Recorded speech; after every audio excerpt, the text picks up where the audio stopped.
Alpha Action. I'm Ramil Patel. And I'm Yusuf. And over here, we're going to talk about how to get more alpha in your portfolio, how to make more money, and how to risk less. Let's get started. So, Yusuf, the first thing that we're discussing really is the macro. I mean, everybody's wondering that right now in the markets, how the macro is going to go. And really, for this, people aren't looking back far enough, right? Yeah. They aren't looking back far enough in history to really see what's going on. You have to go way back to like Great Depression time, see what's going on, why the Fed was originally built, and from that, make your conclusions as to what the Fed will do. You need to go back and you see why FDR did what he did with the gold standard, what Bretton Woods did, and really that's where we're going to start. Originally under FDR, they removed the gold standard, right? And then under Bretton Woods, they completely removed it. When they removed under FDR, it was just let's remove it, and then let's remove for individuals. Countries could still have it, and so what happened was that countries would have U.S. dollars as their reserves, and so they would still have that. And then after that, we got Bretton Woods, and then they got rid of Bretton Woods under Nixon, and right after they did that, dollar inflated just 20% in a matter of a couple of hours against things like the yen. And so we had that right there, and that's important to understand because most traders, they don't understand the history behind what's happening, and they're trying to look at the macro, but they don't understand why things are the way they are. And so we had Bretton Woods, we had that, then we had a stagflation. Now, Keynesians and Austrian economists will disagree on why we had that, but Austrians will largely just say that the Phillips curve was right because the dollar was connected to gold, right? And so dollar was connected to gold, and so it made sense that when unemployment went up, the dollar would, when unemployment went up, dollar would rise, right? And so it made sense. Afterwards, though, we had our very first recession that actually had inflation, and so of course everybody was confused at the time, wondering what was happening. And so you had central banks didn't know because central banks can do two things. They can lower interest rates, raise inflation, weaken the dollars, and stimulate the economy. They can do the complete opposite, raise interest rates, lower inflation, and that's going to take care of the inflation problem, but they can't solve both at the same time. And the other one, that was the Keynesian side of things. And so the Keynesian side of things was that they believed that there was a supply shock. Essentially, they believed that the inflationary recessions were caused by something that's called cost push inflation. And so that simply wasn't the case. I personally don't agree with the Keynesian thinking because cost push inflation just simply doesn't make sense. It makes sense, the Austrian viewpoint makes sense right there, and I really agree with the Austrians like 99.9% of the time, really in everything that they say. But the Austrian side of the argument makes more sense, that inflationary recessions were caused because the dollar, or any currency for that matter, was not backed up by commodities. And so that makes more sense right there. Under Bretton Woods, of course, it was a representative currency, then became a fiat currency. So that's the main thing, and you have to understand the history behind it. You have to understand what happened in the 70s to cause such a thing to happen, right? And so that happened in the 70s, and so that caused this to happen. And so since then, we've noticed that deflation is less and less, inflation is more and more, and we're noticing that during recessions, you don't see the same sort of deflation that you would. Like during the Great Depression, dollar became 4 or 5 times stronger, yet you still had a recession. We aren't seeing the same sort of thing happen right now.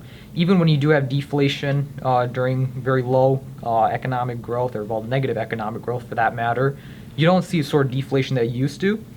And so that's really what brings us today to what we have. And there's this whole idea in the market, and many traders also don't get this, that to have economic growth, you need inflation and vice versa. So this simply isn't true. From the year 1800 to the year 1900, dollar, there was no inflation, yet we still saw the Industrial Revolution, we saw economic growth. So the whole idea that you cannot have deflation or zero inflation and economic growth, this simply doesn't exist, right? Inflation or lower interest rates, in the short term they work, but they kick the can down the road. That's all it really does, is that it kicks the can down the road. And so if you lower interest rates, you make the short-term debt cycle worse, in the sense that sure, in the short-term markets go higher because people can leverage up more, but in the long term it's not a good thing. And so there's this whole idea, and most global macro traders don't understand this. They're just looking at the present. They're looking at what's going on in the present for the macro. They don't look at why the Fed was originally built, how it was built to re-elect people. Of course, Fed never really does anything of use that's healthy for the economy in the long term. And so we see that problem happen right there. And so central bankers are really, we consider them dirty floaters. That's the wording used in the industry. They're dirty floaters. Yeah. Dirty floaters or managed floaters is what you call them. And dirty floaters, really, you have a floating currency like the U.S. Canadian dollar. That's a floating currency, right? It's not pegged to each other. And so because it's a floating currency right there, it floats back and forth. Central bankers, though, since they're in charge of monetary policy, we call them dirty floaters or managed floaters. Managed floaters when they admit it, dirty floaters when they don't admit it. But Janet Yellen, for example, she was a dirty floater. She kept interest rates down to 1%, weakened the dollar, and that's why we had the rally that we have today. But really, it wasn't, it's just an artificial bear market rally, and this bear market rally has been going on for 10 years, but it is a bear market rally. Quantitative easing really didn't solve the problem. Keeping interest rates down to 1 did not solve the problem. It kicked the can down the road, really. And so what's playing out today is that we have this environment where interest rates are so extremely low. I mean, we can say about 30 to 40% of the debt in the world has negative interest rates on it.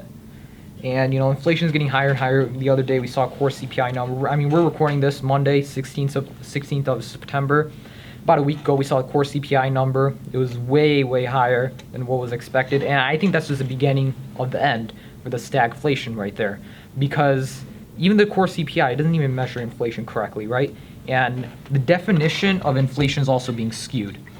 The definition of inflation should not be rising consumer prices, rather it should be larger money supply. And so that's definitely something right there. It gets it wrong all the time, and consumer prices do go down over time. They're deflationary.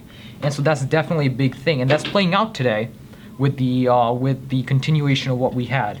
And so largely people say, oh, look at the non-farm payroll numbers, right? The stats are oftentimes wrong when it comes to that. And when it comes to that, what we oftentimes see is that they have those numbers and they do a revision right after a recession happens.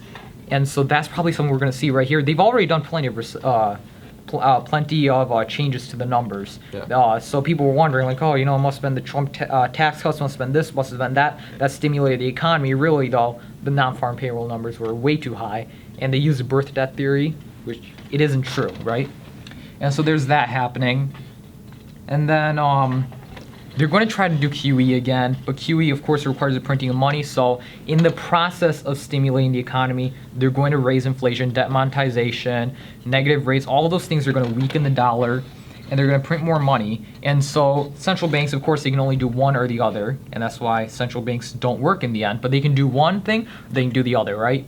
And so they can either stimulate the economy, or they can raise inflation, or they can lower inflation or stimulate the economy, right? They can't do both. And so what they're going to do is that they're just going to kick the can down the road. They're going to stimulate the economy more and more, but in that process, inflation is going to go higher, and so ultimately it's going to be bad for the dollar. And we're going to talk about that later with some of the trades that we've got, right? Yeah. Yeah, and then we got gold trades, dollar trades, all that good stuff. And so in the shorter term, we got many things going on in the market right now. We didn't even plan this out to happen, but just over the weekend, and then today it impacted the markets, but just over the weekend we had some breaking news of Aramco and Saudi Arabia. That Saudi Arabia got bombed by Iran, and it was the largest in history move inside the futures markets. Yeah. Brent was up basically 20%. At the open it was a little over 15%, I believe, but it got up there. And we then had 8% of the world's oil supply is now gone because of that, and so today we actually, we broke a historical record never seen in mankind. 25% Yeah, raise. yeah, almost, yeah, almost there. And then if you look at something like Gush, I haven't looked at Gush yet, ticker symbol GUSH, but that thing was up quite a lot just on the open. Just on the open, it was up 22%, and so of course that's a gigantic move right there. But we've seen that it was record breaking, and obviously we didn't plan this out. It just happened out of nowhere that Iran bombed Saudi Arabia. But in the shorter term, that's something that the market's definitely looking at.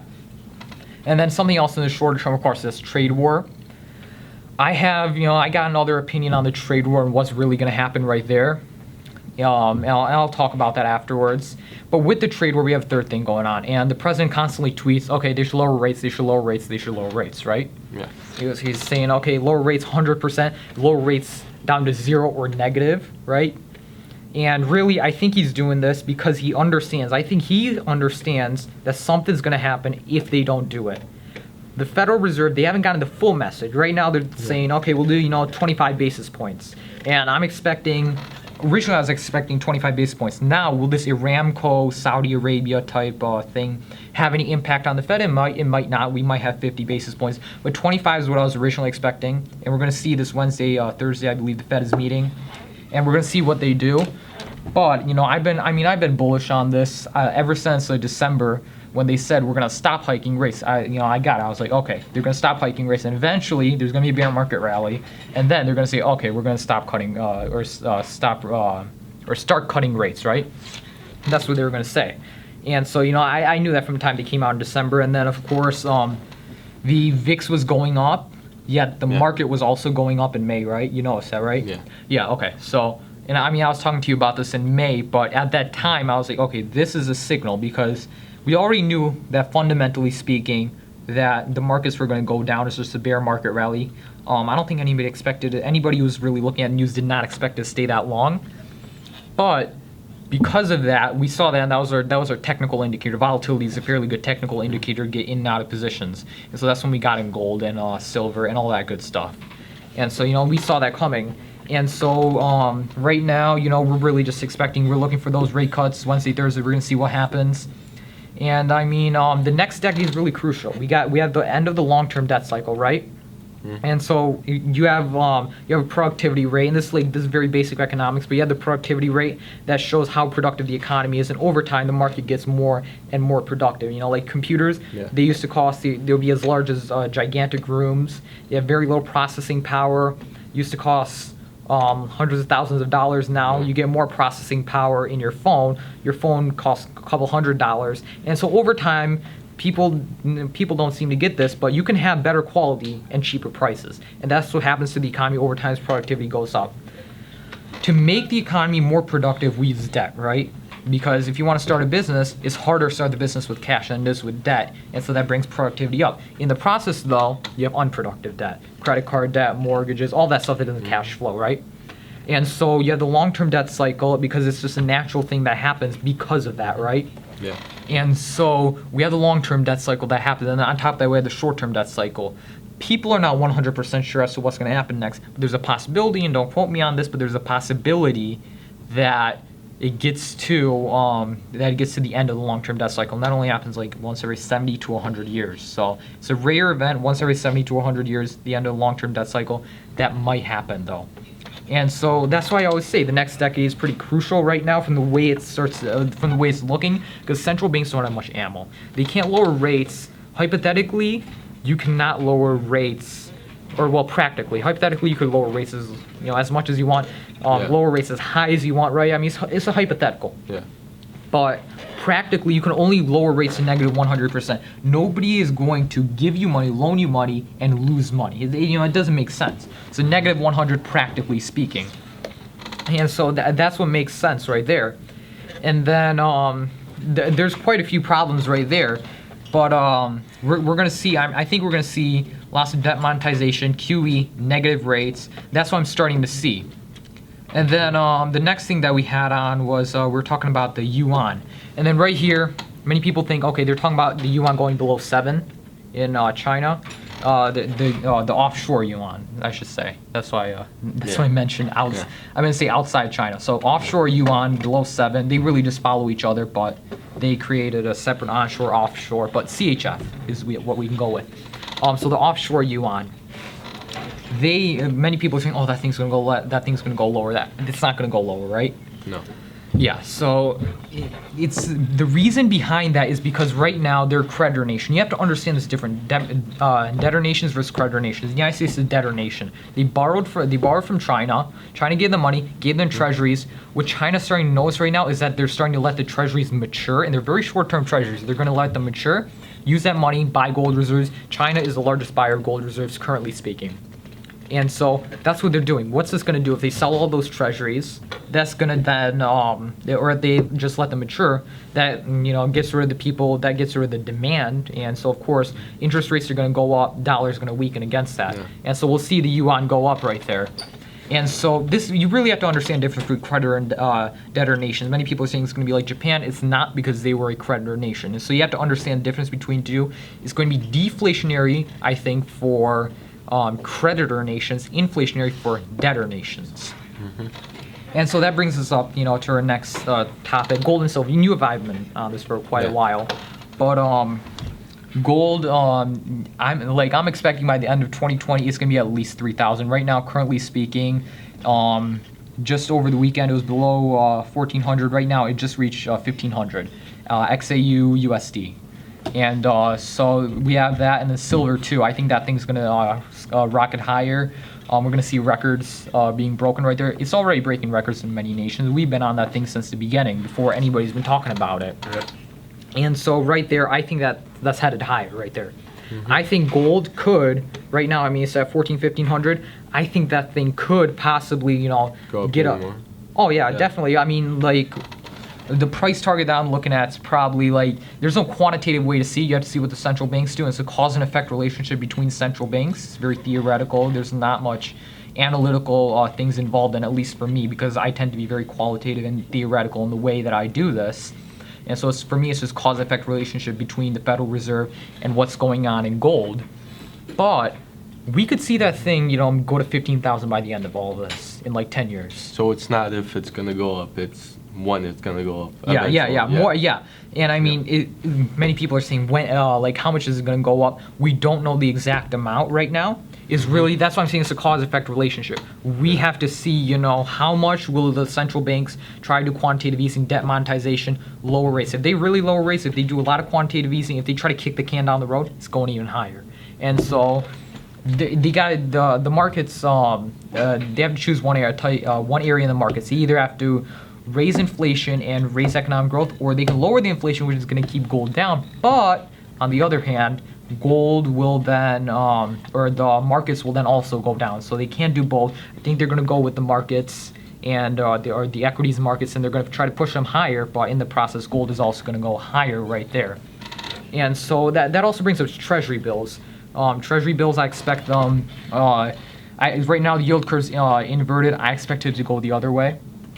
I'm expecting by time, in about a year from now, the 10 years will be more than the 2 years. And so everybody's talking about recession, staying cash. It's not going to work, right? Because it's stagflationary, inflationary. And then where should you be right now? American, European, emerging markets. Right now, best places to go. We've been talking about, gold, silver, against the dollar index. And oil's another place. Oil is way undervalued, and we actually have an oil play going on right now. The next thing that's happening that I want to talk about, and we're starting to run out of time, but I will cover this. We have an index fund bubble going on right now, and I never really put my money into. Do you put your money in index funds? No. No. Okay. Rarely. Yeah. I've never put my money in index funds. Not a single penny, right? There's a couple of things that are going to go on. And index funds are similar to the synthetic CDOs of the '08 crash. Because with synthetic CDOs, more people had money in synthetic CDOs than they did in actual CDOs, right? We're going to face a similar problem right here, where 80% of the money inside the market is on autopilot. 60% is passive, 20% is in quants, trend following quantitative analysis. And so that's just another version of technical analysis right there.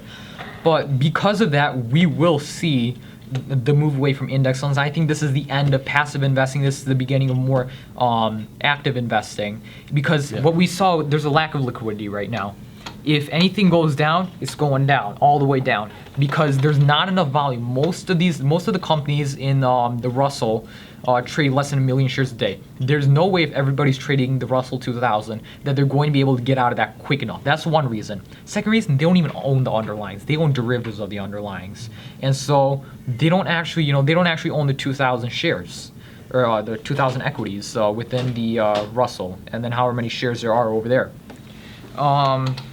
There's that right there, and then the next thing is just really you have a high valuation and price discovery. Those two things right there. And so with high valuations, you see McDonald's, for example. McDonald's kept on going up. Quarter over quarter, revenues getting cut. Quarter over quarter, cash flows going down. Zero growth, kept on going up. That's an example of how with index funds, they look at the overall market and they go based off of that, but it doesn't really work. There's value indiscrimination, I guess we can say, right? Where they really don't look at that and they're trading the overall indexes. Because of this, it creates these different valuations that simply shouldn't be there, right? And so let's go to some of our plays right now. So we have UDN, that's the first one, right? Yeah. And so UDN, all it is that it's an inverse dollar index, really. And so I'm looking at this right now, and so on the inverse dollar index right here, we actually saw it go down, and this is something that really surprised me. But then I was like, okay, it makes sense, because in the 70s when something similar happened to what happened today, the dollar then went down, but now it makes sense because the United States has its own oil supply, it doesn't rely on the Middle East, so it's actually good for the United States. Yeah. But I think in the long term, the dollar index is going down. Now, there's a couple of ways to bet on this. Right now, options do look relatively cheap. You could go out on ticker symbol UDN, go out on 20th of March, 2020. Can you look at like the technical, see what's going on over there? Because I know I'm like, it's something that's hard to, you can't really do technical analysis on the dollar index. It's something that's far harder to do, similar to how you can't do it on the VIX.